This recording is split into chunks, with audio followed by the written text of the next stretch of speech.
ఆ జిల్లాల్లో దొంగతనాలు కామన్ అయిపోయాయి. పగలు స్నాచర్లు చేతిబాటం చూపిస్తుంటే రాత్రిళ్లు అంతర్రాష్ట్ర దొంగలు చెలరేగిపోతున్నారు. రోడ్లపైన తిరగాలన్నా భయమే, ఇంట్లో ఉండాలన్నా టెన్షనే.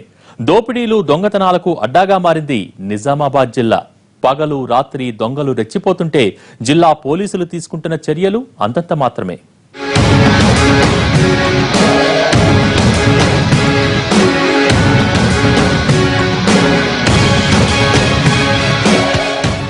ఓ పక్క మహారాష్ట్ర, మరో పక్క కర్ణాటక.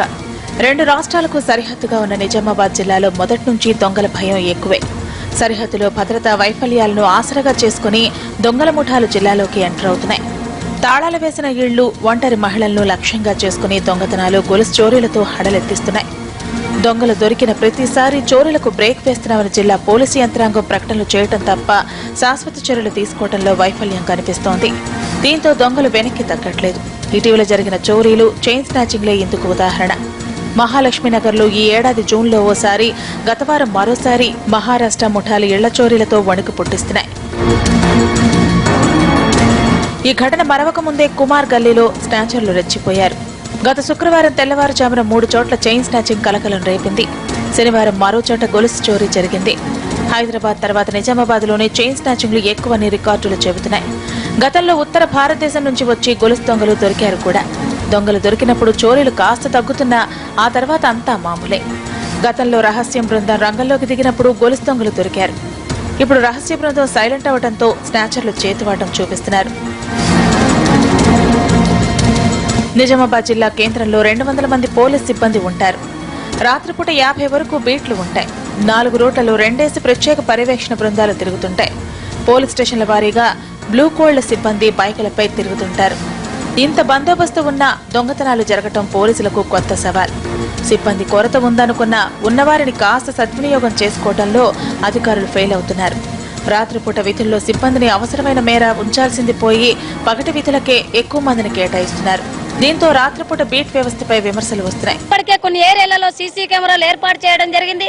సీసీ కెమెరాలు పనిచేయట్లేదు. కంటేశ్వర్ ఏరియాలలో నిన్ననే 3 దగ్గర ఒకటేసారి చైన్ దొంగతనాలు జరిగినాయి. కనీసం పోలీసు వాళ్ళు, అధికారులు వెంటనే స్పందించి ఏదైతే ఈ దొంగతనాలు, చైన్స్ దొంగతనాలు విపరీతంగా జరుగుతున్నాయి, దీన్ని అరికట్టాల్సిన బాధ్యత పోలీసు యంత్రాంగం మీద ఉంది. గతంలో బీట్ వ్యవస్థ బాగు చేయాలని ఎస్పీ నగరంలోని పోలీసు అధికారులకు సూచించిన చర్యలు అంతంత మాత్రమే. ఇలా జిల్లా సరిహద్దులు, బస్టాండ్లు, రైల్వే స్టేషన్ల ప్రాంగణాల దగ్గర రాత్రుల్లో నిఘా వ్యవస్థ లేదు. దీంతో దొంగల ముఠాలు సులువుగా తప్పించుకుపోతున్నాయి. జిల్లా సరిహద్దు వెంబడి ప్రత్యేకంగా పోలీస్ అవుట్ పోస్టులు ఏర్పాటు చేస్తామని ఉన్నతాధికారులు ప్రకటించారు. ఇంతవరకు వీటి జాడలేదు. దొంగతనాల నివారణకు రాత్రిపూట బీట్ను పకడ్బందీగా నిర్వహించేలా చర్యలు తీసుకోవాలని నెలవారీ సమీక్షలో పదే సూచిస్తున్నారు. దీనిపై తాజాగా ప్రత్యేక సమీక్ష సమావేశం జరిపినా మార్పు కనిపించట్లేదు. యంత్రాంగం ఎంత నిఘా పెట్టినప్పటికీ కూడా మరి వాళ్లను కూడా దాడి చేయడానికి కూడా ఈ దొంగల మూట సిద్ధంగా ఉండి ఈ రోజు ఆ విధంగా పాల్పడుతున్నటువంటి పరిస్థితులు ఎదురవుతా ఉన్నాయి.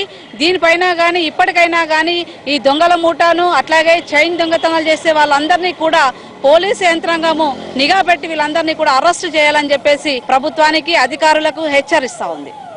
గత వారం దొరికిన మరాఠా ముఠా వివరాలు సేకరిస్తున్నారు పోలీసులు. మహారాష్ట్రలోని ఔరంగాబాద్కు చెందిన వారిగా గుర్తించిన పోలీసులు గతంలో ఎక్కడెక్కడ చోరీలకు పాల్పడ్డారని ఆరా తీస్తున్నారు. ఇలా దొంగలు దొరికినప్పుడు హడావిడి తప్ప దొంగతనాలు జరగకుండా తీసుకోవాల్సిన జాగ్రత్తలపై ప్రజలను అప్రమత్తం చేసేందుకు చేపడుతున్న కార్యక్రమాలు అంతంత మాత్రమే. రాత్రివేళ అనుమానితులు కనిపిస్తే విచారించడం లాంటి వాటిపైన దృష్టి లేదు. దొంగలు పలు ప్రాంతాల్లో అడ్డాలు ఏర్పరచుకుని ఉంటున్నా స్థానిక పోలీసులు చర్యలు తీసుకుంటున్న దాఖలాలు లేవు. దీంతో దొంగల భయంతో నిజామాబాద్ వాసులు వణికిపోతున్నారు.